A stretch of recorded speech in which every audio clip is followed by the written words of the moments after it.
Ang kwentong ito ay tunay na nangyari. Magandang araw sa iyo, Boss Marco, at sa inyong mga tagapakinig.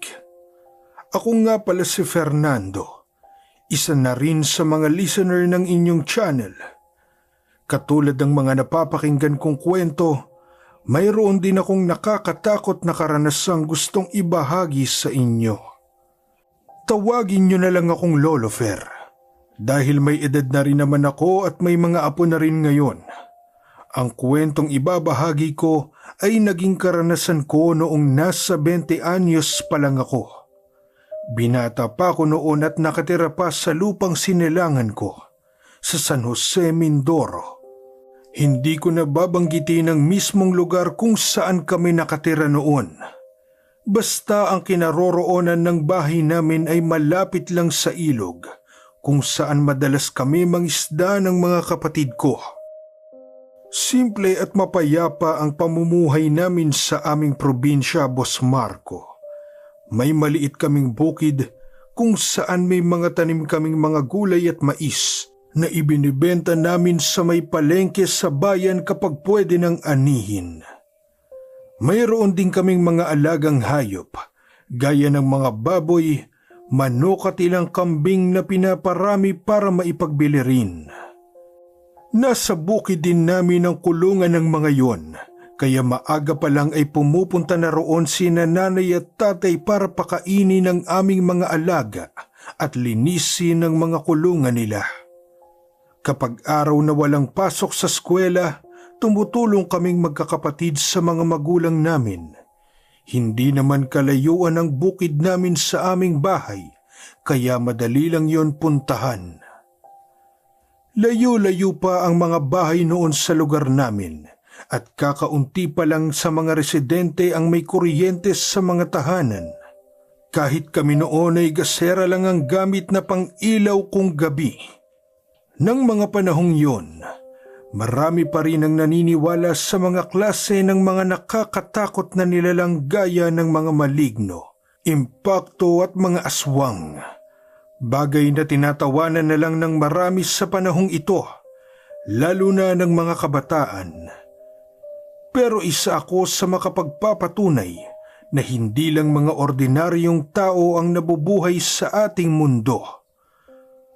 Taong 1983, nagising ako mula sa pagkakatulog dahil sa pagkakagulo ng mga kasama ko sa bahay. Madaling araw pa lang yon, mga 3:00, pero gising na agad ang 3 kong kapatid na mas nakababata sa akin, pati si tatay. Naroon sila sa sala ng kubo namin at nag-uumpukan habang inaabangang magising ang isang lalaki na noon ko lang nakita.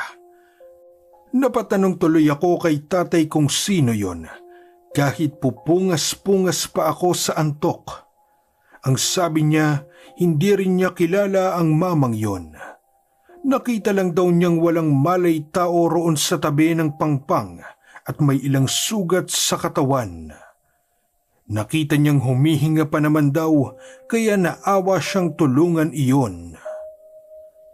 Noon ko napansin na naroon din pala si nanay at nililinisan ng sugat ng estrangherong mama. Napangiwi pa nga ako nang mapatuon ang tingin ko sa sinulit at karayom na hawak ni nanay na ginagamit niyang pangtahi sa nakabukang sugat ng lalaki. Dati kasing nurse ang nanay namin, kaya marunong yun manahi at gumamot ng mga sugat. Mandidirihin pa naman ako sa dugo, kaya pinili ko na lang bumalik sa kwarto namin at itinuloy ang naudlot kong tulog. Mga 6:00 na ng umaga nang magising ako ulit. Sa pagkakataong yon, gising na rin ng estrangherong lalaki.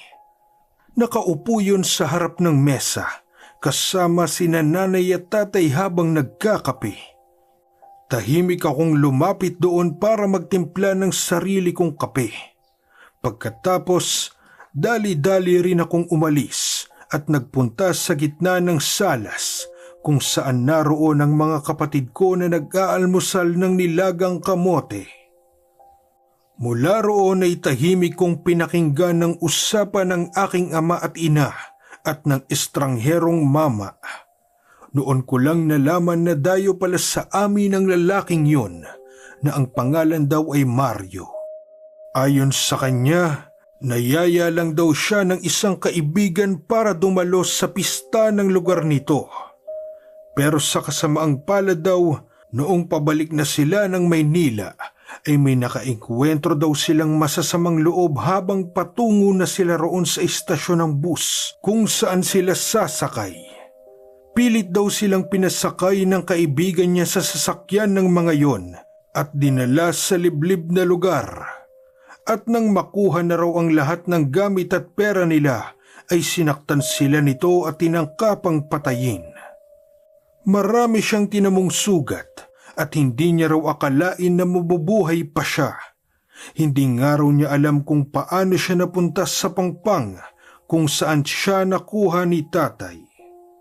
Narinig kong sinabi ni tatay na kung gusto ni Mario ay sasamahan niya itong pumunta sa bayan para i-report sa mga pulis ang nangyari sa kanya. Nang sa ganon mapanagot ang masasamang loob na nanakit at nagtangka sa kanila ng kaibigan niya at para matulungan na rin siyang makabalik ng Maynila. Pero mahigpit na tumanggi ang lalaki na gawin yon. Sa halip nakiusap siya kina nanay at tatay na kung maaari ay manatili muna sa amin hanggang sa umigi ang pakiramdam niya. Dahil sa maawain naman ng mga magulang namin, kaya napapayag rin sila sa pakiusap ni Mario. Lumipas ang ilang araw at linggo. Wala naman kaming napansing kakaiba kay Mario, maliban sa pagiging tahimik nito at mahiyain noong una.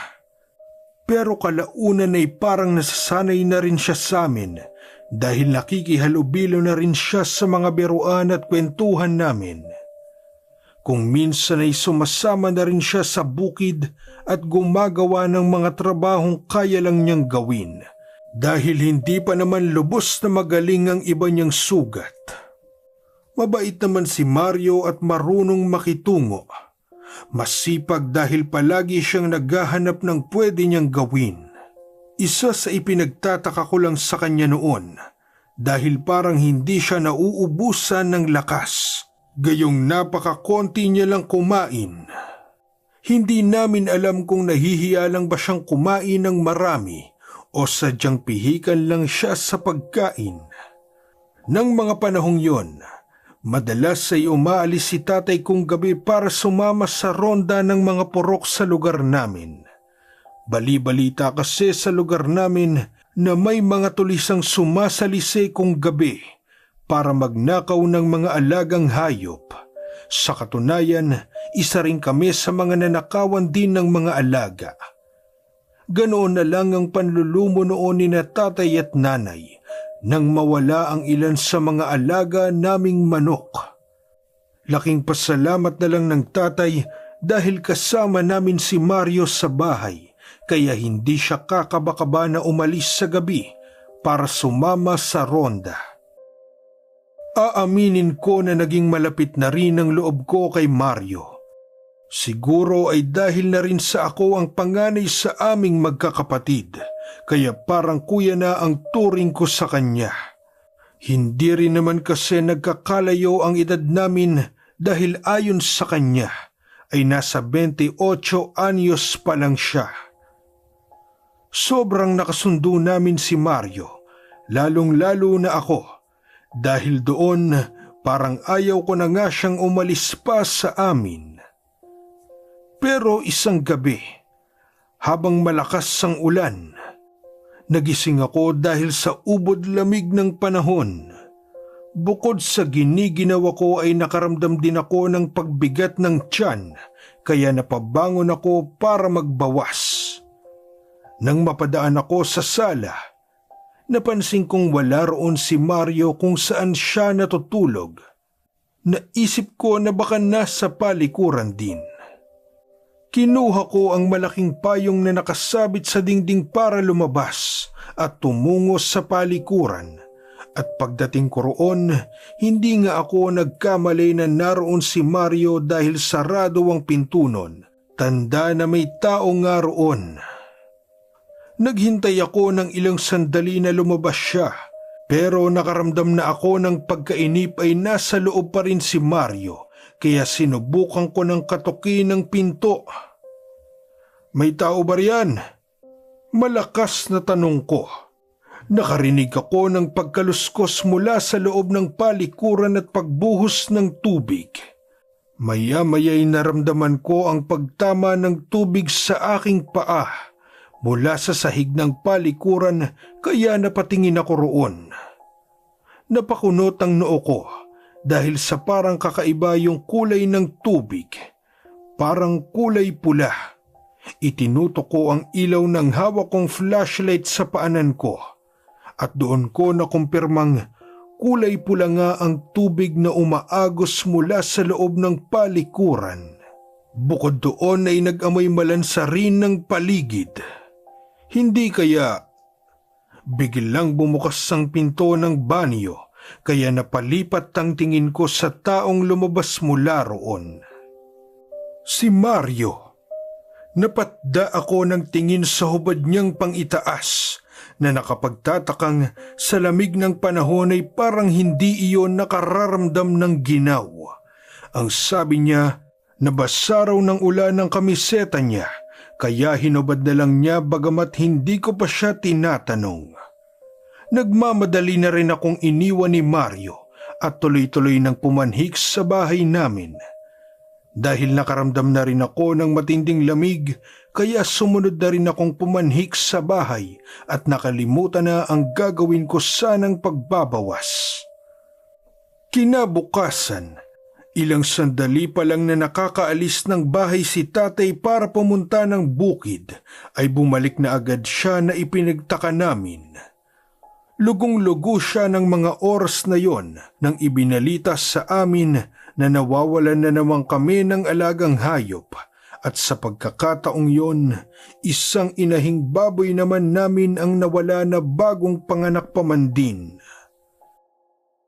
Kahit kaming magkakapatid ay nanlumo rin.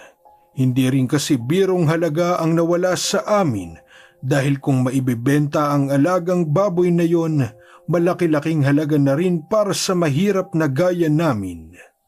Bukod doon ay poproblemahin din ni nanay at tatay kung saan sususo ang mga biik nun, dahil hindi pa naman yon mga awat sa inahin nila. Ayon kay tatay, marahil sa mismong kulungan pa lang ay pinatay na ang baboy namin ng mga nagnakaw noon, dahil may mga bakas pa raw ng dugo sa sahig ng kulungan, tanda na nasugata ng baboy namin. Dahil sa insidenteng iyon, lalong nagpursige si tatay sa pagsama sa pagroronda sa gabi para mahuli ang mga magnanakaw ng mga hayop sa lugar namin. Araw ng pista sa lugar namin, madaling araw pa lang ay gising na ako, pati sina nanay at tatay habang ang mga kapatid ko ay natutulog pa.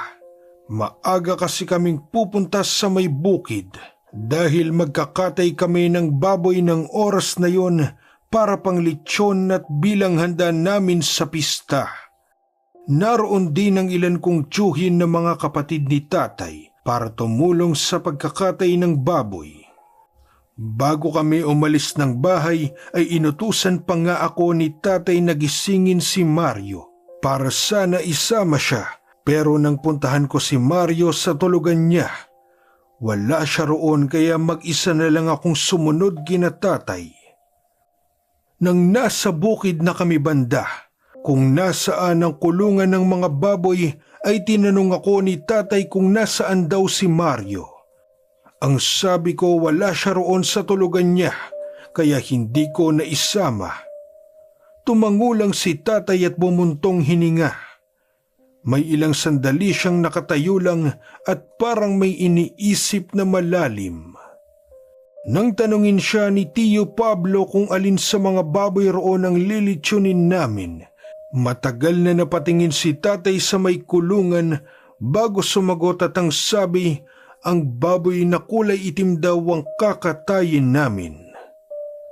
Noon ako napatingin sa kulungan ng mga alaga naming baboy at napakunot ang noo ko sa pagtataka. Kailan pa kami nagkaroon ng baboy na kulay itim? Napatanong ako sa sarili. Sa pagkakatanda ko kasi, mga kulay puti at may batik-batik lang na itim o brown ang kulay ng mga baboy namin. Ipinagtaka ko rin ang bilang ng mga baboy namin dahil nasa 5 piraso pa yon, maliban pa ang mga biik. Gayong nabawasan na yon ng isa. Iyan bang ninakaw noong nakaraan? Hindi na ako nagtanong. Inisip ko na lang na baka may bagong biling baboy sila tatay at hindi lang nabanggit sa amin. Kinuha na ng mga tiyuhin ko ang itim na baboy sa kulungan. Nung una, nahirapan silang hulihin yon dahil malakas yon kung pumasag. May kalakihan din ng nasabing hayop, kaya kahit 4 na sila, ay nahirapan pa rin silang akayin yon palabas ng kulungan. Kaya ang ginawa ng isa kong tiyuhin, kumuha siya ng kahoy na kasing laki ng 2x2 at ipinanghataw sa ulo ng hayop. Umatungan ng malakas ang baboy, tanda ng nasaktan yon ng sobra sa ginawa ng aking tiyuhin. Hahampasin pa niya sana yon ulit, pero sinaway siya ni tatay. Ang sabi ni tatay, itali na lang nila ang baboy sa kaipatong sa mesa. Ganoon nga ang ginawa namin, pati ako tumulong na sa pagtatali ng mga paa ng baboy at pinagtulong-tulungan naming ipatong yon sa mesa. Gawa sa semento ang mesang yon dahil sadya talagang katayan yon ng baboy. Itinali rin namin sa mesa ang hayop para hindi yon makawala. Dahil sadyang malikot yon at pumapasag. Hindi namin noon maintindihan si tatay kung bakit kailangan pang ipatong yon doon ng buhay kung pwede namang patayin na muna. Kumuha na si tatay ng malaking kutsilyo para igilit sa leeg ng baboy, pero nang gigilitan na yon ni tatay, lahat kami ay nagulat at nanghilakbot dahil sa isang iglap, naging isang tao yon. Si Mario. Hindi kami makapaniwala sa nasaksihan. Bakit naging si Mario na ang baboy na yon? Nagmamakaawa yon at umiiyak na wag namin siyang patayin. Galit na tinanong siya ni tatay kung bakit niya nagawang taluhin ng pamilyang kumupkop at nagmalasakit sa kanya. Ang sagot ni Mario, dahil daw hindi niya mapigilan ng tawag ng kanyang pagkaaswang.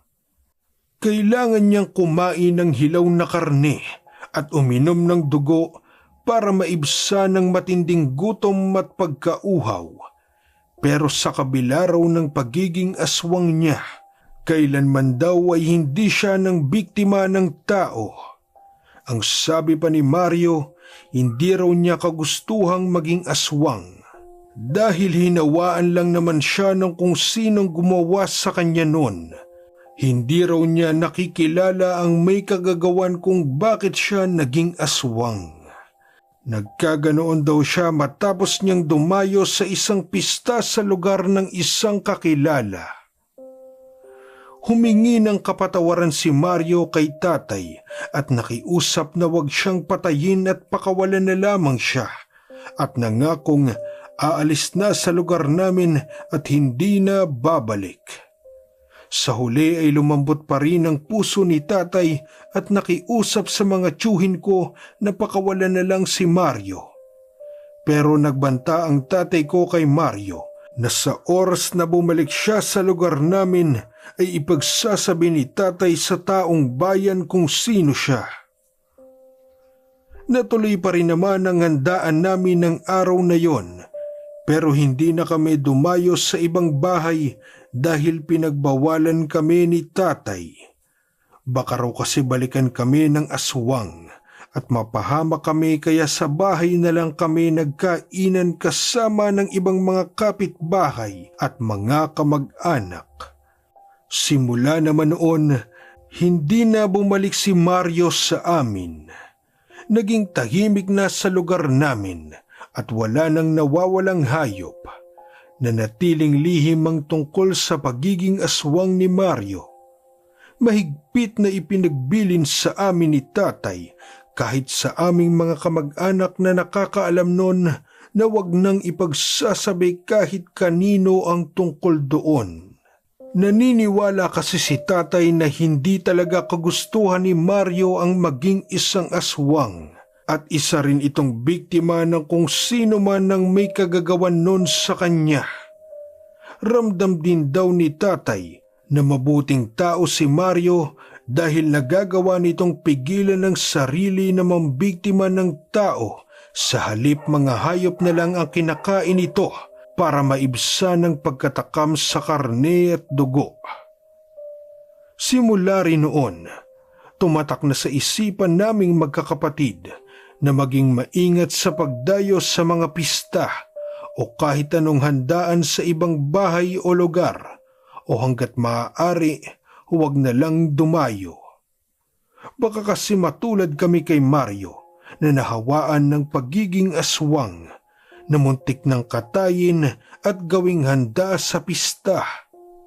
Hanggang dito na lang, Boss Marco, ang kwento ko. Maraming salamat sa oras mo at naway magpatuloy ka pa sa ginagawa mong pagkukuwento. Nagpapasalamat, Lolo Fer.